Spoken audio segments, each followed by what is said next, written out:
Hello there from the Communist Manifesto Project.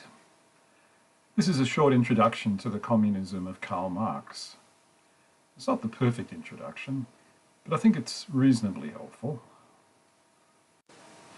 Marx saw history as a process of development, with each stage being an advance on the one before, and he identified 4 stages. Communism is the next stage. It is a development beyond capitalism, just as capitalism is an advance beyond the societies that precede it. This is a linear or progressive view of history. History is about humanity advancing from one society to the next.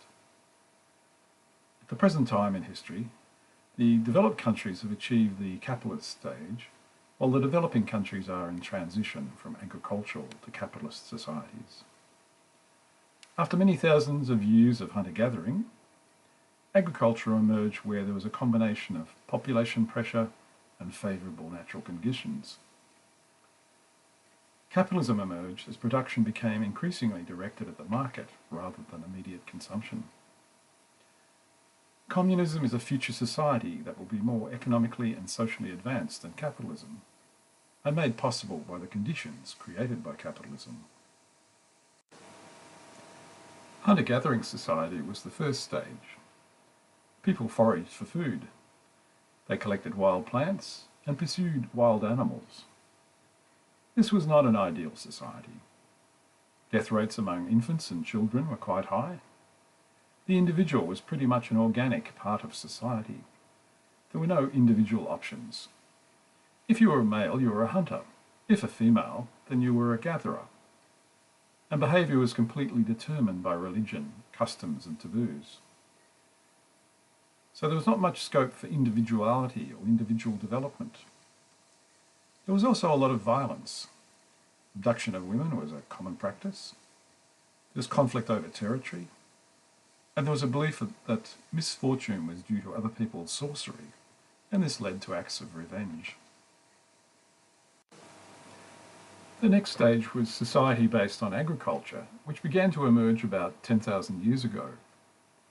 The domestication of plants and animals enabled the creation of a food surplus in a storable form that could be consumed by those not engaged in food production. This led to the emergence of a privileged stratum ruling over the rest of society. For most people, this meant life was worse than under hunter-gathering. However, from an historical perspective, it was an advance. Meeting the requirements of an agricultural society, particularly those of the ruling elite, led to a range of developments. There was writing and mathematics. There was also technological advances such as metalworking, textiles, pottery and the building of cities and ships. Full-blown capitalism first emerged in Western Europe during the 19th century. It was based on production for ever-expanding markets, with capitalists owning the means of production and the output of production, and workers selling their labour power to the capitalists. Instead of being slaves or serfs, as they often were in agricultural societies, working people were now employees. Capitalism has led to vast increases in labour productivity, with the introduction of machines powered by fossil fuels. The production of the previous period could be produced more cheaply and in greater abundance. And then came a ceaseless array of new products arising from science and innovation. Only a small minority of the population were left in agriculture, where productivity had been increased dramatically, and this freed up people to work in other sectors of the economy. By communism, I mean a society where the means of production are owned jointly by the members of society rather than by individuals, particularly by a small number of very big capitalists. Communism is still not in sight, and indeed the prevailing view is that communism has been discredited by the experience in such places as the Soviet Union. The short answer to that claim is that these countries were only making the transition from the agricultural stage to the first industrial stage. There was no prospect of communism. However, with the achievement of the industrial stage, it becomes possible to imagine making the transition to communism. Communism is possible because capitalism creates the conditions for it. and at the same time it is the solution to the problems or limitations of capitalism. Now, what do I mean by capitalism creating the conditions for communism? I'm thinking particularly of three things. First of all, most people are relegated to the status of proletarians or employees, and as a result they have no vested interest in the capitalist system of ownership. Secondly, economic and technological development under capitalism eliminates scarcity and toil. This means it becomes possible to do without the profit motive. It is now possible to imagine people working because they enjoy what they are doing and they want to contribute. At the same time, it is possible to imagine people being happy with an equal share. You know that others are doing their bit and not shirking, and you are sharing a large and increasing economic cake. While it is impossible to imagine people sharing poverty and unpleasant work, it is possible to imagine people sharing prosperity and voluntarily doing their bit when the work is generally pleasant and rewarding. The third point is that capitalism sees the emergence of modern society. This eliminates or undermines much of the backward culture of pre-capitalist conditions, which is characterised by the supremacy of the elder-dominated extended family, the tribe, or other groups at the expense of the individual and society. Women are subordinated to men, autocracy is the accepted political norm, and everyone grovels to their superiors. A classless communist society could not possibly emerge directly from such conditions. Emerging from capitalism will be challenging enough. As well as being made possible by capitalism, communism is also the solution to the problems of capitalism. The essential problem with capitalism is that market relations are, by their nature, quite toxic. I'm thinking here of both the markets for products and for labour. They generate not only an economy, but a society based on mutual antagonism rather than mutual regard. An economy based on mutual regard rather than profit is bound to provide better outcomes. Cooperation is better than competition. This includes cooperation between individuals and between organisations. We will help each other solve problems and share knowledge and information.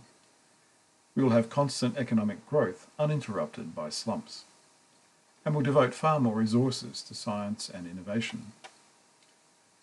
The fact that people are thriving as human beings in this cooperative work environment must have a profound effect on their lives and relationships outside of work. While capitalism makes communism possible, it does not simply happen. The primary task of the communist revolution is to change human nature. If we don't do this, we can't break free of capitalism. It means creating a society where people are fully motivated by mutual regard. This makes sense because our full development depends on the full development of others. Put it this way, we cannot flourish if the people we have to deal with are bitter and twisted. We need to be interacting with healthy people. So concern for others is enlightened self-interest. This change requires a struggle between the old ways and the new ways. This has several elements. First of all, there is the fight against the enemies of change. To begin with, the people who used to run things will resist. They will have a range of skills and abilities that will make them a serious threat. Then there are the capitalist roaders. These are people in positions of power who pretend to be revolutionary, but are reactionary in reality. These are the sort of people who took over in the so-called communist countries. Their communism was pure pretense. It was just a career thing. These sort of people would need to be exposed and cast aside. Finally, and most importantly, we must struggle to transform ourselves. This is not just a matter of being good. It is also about learning to be bold and confident, and not allowing ourselves to be subordinated to others. It is also about standing up to bad behaviour when it requires moral courage. I'm thinking here of the fact that those who behave badly are often bullies, and are good at making out that you are the problem and not them. You need to be strong to stand up to that sort of thing rather than simply cave in.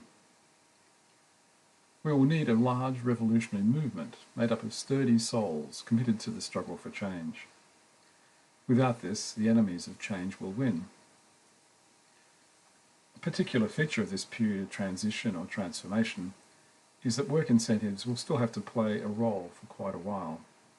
But over time, as people and work are transformed, the right to a share of the social product will become increasingly unconnected to the work performed.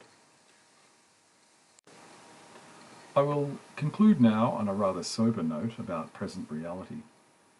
Firstly, large parts of the world have not completed the capitalist stage of development, and it will take several generations for that to occur. So the more that capitalism can transform these regions, the better, and the quicker the better. Secondly, there is presently no sign of the revolutionary movement that will be needed to make the political transition. This should not be confused with the ridiculous little political groups that are best described as pseudo-left. They make out that they are revolutionary, but are in fact quite reactionary. They are part of the problem rather than the solution. In particular, they oppose global capitalist development and believe that limits to growth make it impossible for us to achieve the high levels of prosperity required for communism. So at this stage, perhaps, the prime task is seeking greater clarity on critical questions. I would include among these some of the issues raised in this video, such as the way that capitalism creates the conditions for communism, and that we can move from being motivated by reward to being motivated by mutual regard. I would also include thinking about the initial program for a revolutionary government, what it would have to do on day one. I hope you found this useful. Please check out our other videos and subscribe. And may I also recommend the pamphlet, Rescuing the Message of the Communist Manifesto. I provide a link to that below. See you next time.